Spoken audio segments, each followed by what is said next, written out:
সময় আর জীবন ছুটে চলে আপন গতিতে। এদেরকে ধরে রাখার শক্তি বা সামর্থ্য কোনোটাই আমাদের নেই। হ্যালো এভরিওয়ান, আসসালামু আলাইকুম সবাইকে। যারা আমার ভিডিওটা দেখছেন আশা করি সবাই ভালো আছেন। আলহামদুলিল্লাহ আমরাও ভালো আছি। ভিডিওর শুরুতে আপু ভাইয়াদেরকে আজকেও মনে করে দিই, প্লিজ লাইক দিয়ে ভিডিওটি শেষ পর্যন্ত দেখে নেবেন। আশা করি ভিডিওটা দেখতে ভালো লাগবে।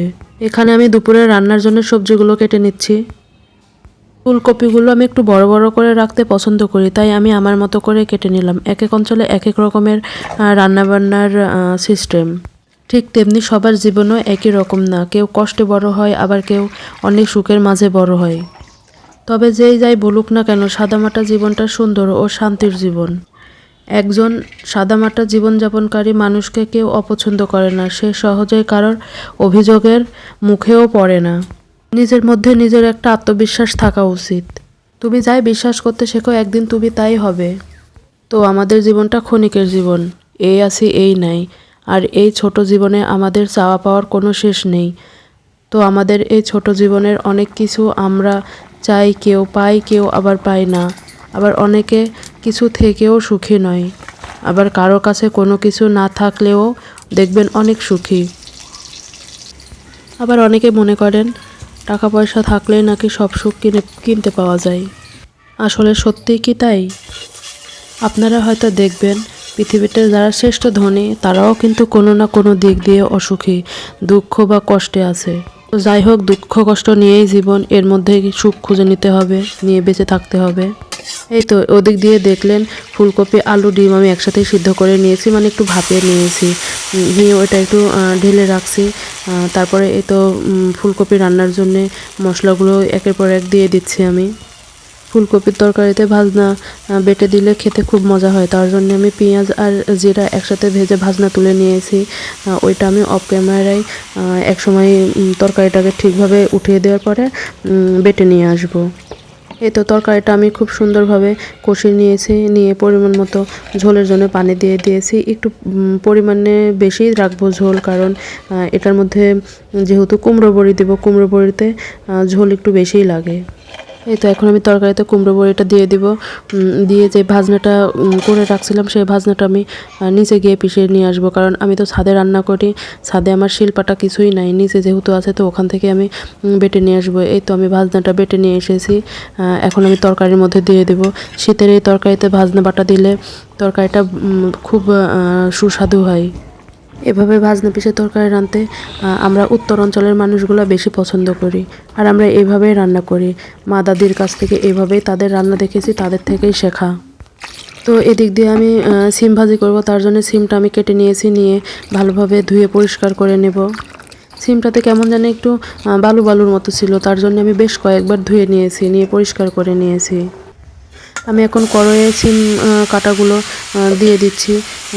তার মধ্যে হলুদ, লবণ আর মরিচ দেব, দিয়ে একটু সেদ্ধ করে নেব। আমি যখন সিম ভাজি কাটি তখন কিন্তু এভাবেই কাটি। অনেক আপুদেরকে দেখি কুচি কুচি করে কাটতে, তো আমরা কখনোই ওইভাবে কাটিনি, আমাদের এলাকাতে ওইভাবে কেউ কাটেও না। তো এভাবে যেহেতু আমরা ছোটো থেকেই দেখে করে বা খেয়ে অভ্যস্ত, তাই এভাবেই করি।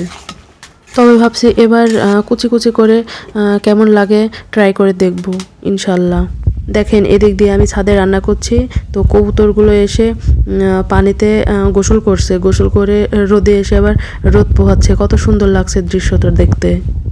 আমি ওদের কাছে যাওয়াতেই ওরা উড়াল দিয়ে ওই গাছের ডালে গিয়ে বসেছে।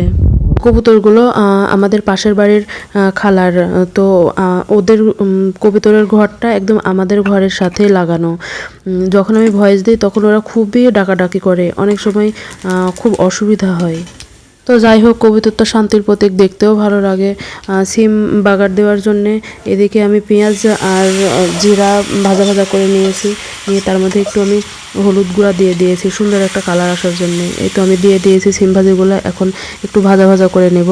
এই সিম ভাজিগুলো আস্তে আস্তে থাকলে আমার আবার ভালো লাগে না, একটু চেপে চেপে দিয়ে একদম মাখা মাখা করে ফেলবো।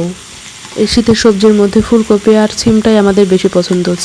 সিম তাও আবার ঝোল বা কোনো কিছু মাছ দিয়ে এরকম টাইপের রান্না করলে পছন্দ করে না, শুধু আলু দিয়ে এইভাবে ভাজা খেতে পছন্দ করে। আমি যেহেতু প্রতিদিনের রান্নাবান্নাই শেয়ার করি আপনাদের সাথে, তো দেখতে পাবেন কোনো প্রতিদিনের মধ্যেই হয় ফুলকপি না হয় সিম ভাজি, কোনো না কোনো একটা সবজি থাকবেই আমাদের রান্নাতে। ফুলকপির তরকারি যখন রান্না করছিলাম তখন আমি ওই চুলাতে আমাদের জন্য ভাত রান্না করে নিয়েছিলাম। এখন যে ভাতগুলো রান্না করছি সেগুলো আমার শাশুড়ির ভাত রান্না করে দিচ্ছি। এখন অবধি যে আপু ভাইয়ার আমার ভিডিওটি দেখছেন তাদেরকে অসংখ্য ধন্যবাদ। প্লিজ লাইক, কমেন্ট ও সাবস্ক্রাইব করে দেবেন। সাবস্ক্রাইব করে পাশে থাকা বেল বাটনটি অন করে রাখবেন, যাতে করে আমি ভিডিও দেওয়ার সাথে সাথে আপনার মোবাইলে নোটিফিকেশন পৌঁছে যায়, আপনি আপনার সুবিধা মতন দেখে নিতে পারেন। আর অলরেডি যারা সাবস্ক্রাইব করে দিয়েছেন তাদেরকে অসংখ্য অসংখ্য ধন্যবাদ।